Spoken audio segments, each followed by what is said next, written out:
Bonjour nos chers candidats, pour suivre les actualités des autres épreuves du TCF Canada, visitez notre plateforme officielle www.formation-tcfcanada.com. Aujourd'hui et dans cette vidéo, nous allons corriger des sujets d'actualité pour les 3 tâches d'expression écrite. Gardez à l'esprit de ne pas utiliser nos rédactions lors de vos tests pour éviter le plagiat. Tâche 1. Pour cette tâche, vous allez rédiger un message. Votre objectif est de décrire, narrer ou expliquer un sujet. Le message sera adressé à un ou plusieurs destinataires spécifiques. Assurez-vous que votre message contient entre 60 et 120 mots. Cette tâche évalue votre capacité à communiquer efficacement par écrit. Concentrez-vous sur la clarté et la pertinence de vos idées. Sujet: je cherche un vélo en bon état et bon marché. Contactez-moi par courriel, mathieu@gmail.com. Vous avez un vélo à vendre.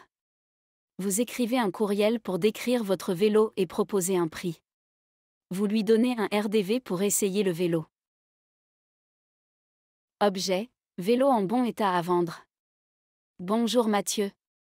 Je vous contacte en réponse à votre annonce. Je vends un vélo en excellent état, un modèle de ville, idéal pour les trajets urbains. Il est équipé de vitesses Shimano, d'un porte-bagages et de pneus neufs. Le cadre est en aluminium, ce qui le rend léger et facile à manœuvrer. Le vélo a été soigneusement entretenu et il roule parfaitement. Je propose un prix de 120 €, ce qui me semble très raisonnable étant donné son état. Si cela vous intéresse, je vous invite à venir l'essayer. Nous pourrions nous rencontrer samedi à 15 h devant le parc de la ville. Faites-moi savoir si cela vous convient. Cordialement, Ayoub. La tâche 2 consiste à rédiger un article ou une lettre destinée cette fois-ci à plusieurs destinataires pour faire un compte-rendu d'une expérience ou d'un récit. Ces comptes rendus et récits seront accompagnés de commentaires d'opinion, de descriptions ou d'arguments en fonction de l'objectif demandé. Le candidat doit veiller à ce que son texte contient un minimum de 120 mots et un maximum de 150 mots. Cette tâche évalue la capacité du candidat à transmettre efficacement des informations, des opinions ou des arguments par écrit tout en respectant des exigences spécifiques. Sujet: vous avez passé une journée à la campagne avec vos amis. À votre retour, vous écrivez un message sur votre forum pour raconter à vos amis comment cette journée s'est passée. Vous expliquez ce que vous avez aimé, activités, lieux, animaux, etc. Salut tout le monde. Je voulais partager avec vous ma journée à la campagne avec les amis, c'était génial. Nous sommes allés dans un petit village entouré de champs verdoyants et de forêts. Le matin, on a commencé par une belle randonnée à travers les sentiers. Le paysage était magnifique et l'air frais, tellement agréable après la ville. On a aussi visité une ferme où nous avons pu caresser des animaux, comme des chèvres et des moutons. C'était trop marrant. Après, on s'est installé pour un pique-nique dans un champ, entouré de fleurs sauvages. L'après-midi, on a fait une petite balade en vélo autour du village, puis on s'est retrouvés autour d'un feu pour griller des marshmallows. C'était vraiment une journée de détente et de convivialité, loin du stress de la ville. J'ai adoré cette escapade et j'espère qu'on pourra recommencer bientôt. À bientôt. La tâche 3 implique d'écrire un texte qui compare 2 points de vue opposés tels que présentés dans 2 documents courts et simples d'environ 80 mots chacun. Ensuite, le candidat doit prendre position sur le thème abordé dans les 2 documents.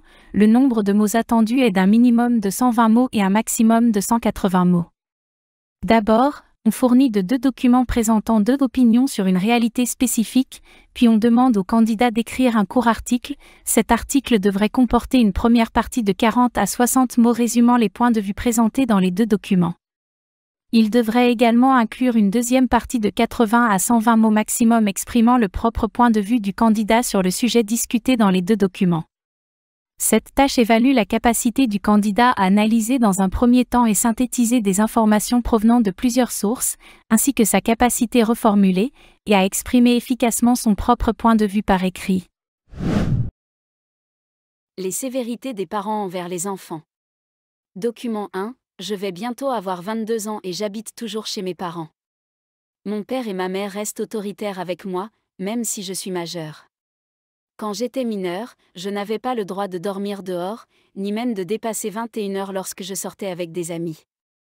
Maintenant, peu de choses ont changé, certes, j'ai le droit de veiller plus tard la nuit, mais ma mère ne cesse de m'appeler sur mon téléphone portable jusqu'à ce que je sois de retour. Les sévérités des parents envers les enfants. Document 2. Les parents ont parfois peur d'être trop sévères avec leurs enfants. Ils craignent qu'à cause d'un excès d'autorité, leurs enfants ne s'épanouissent pas et manquent plus tard de personnalité. Même si les parents acceptent, par amour, tout ce dont leurs enfants demandent, cela pourrait avoir des effets négatifs lorsqu'ils passent à l'âge adulte. En effet, pour vivre en communauté, il y a certaines règles à respecter. La sévérité des parents envers les enfants. La sévérité des parents envers leurs enfants est un sujet complexe. D'un côté, certains parents, même lorsque leurs enfants deviennent adultes, continuent à imposer des règles strictes, comme dans le cas d'une jeune adulte toujours sous l'autorité de ses parents. En revanche, d'autres estiment qu'une autorité excessive peut nuire à l'épanouissement et à l'indépendance des enfants à l'âge adulte. À mon avis, une certaine autorité est nécessaire pour éduquer les enfants et leur apprendre les règles de la vie en société. Cependant, il est important de trouver un juste milieu. Trop de sévérité peut empêcher un enfant de développer sa personnalité et son autonomie. Par exemple, des parents trop stricts peuvent créer des conflits ou rendre leurs enfants dépendants. À l'inverse, une autorité trop laxiste peut nuire à leur préparation à la vie adulte, où des limites doivent être respectées. Il est essentiel d'adapter la sévérité en fonction de l'âge de l'enfant et de lui offrir des espaces d'autonomie pour qu'il puisse s'épanouir tout en respectant certaines règles.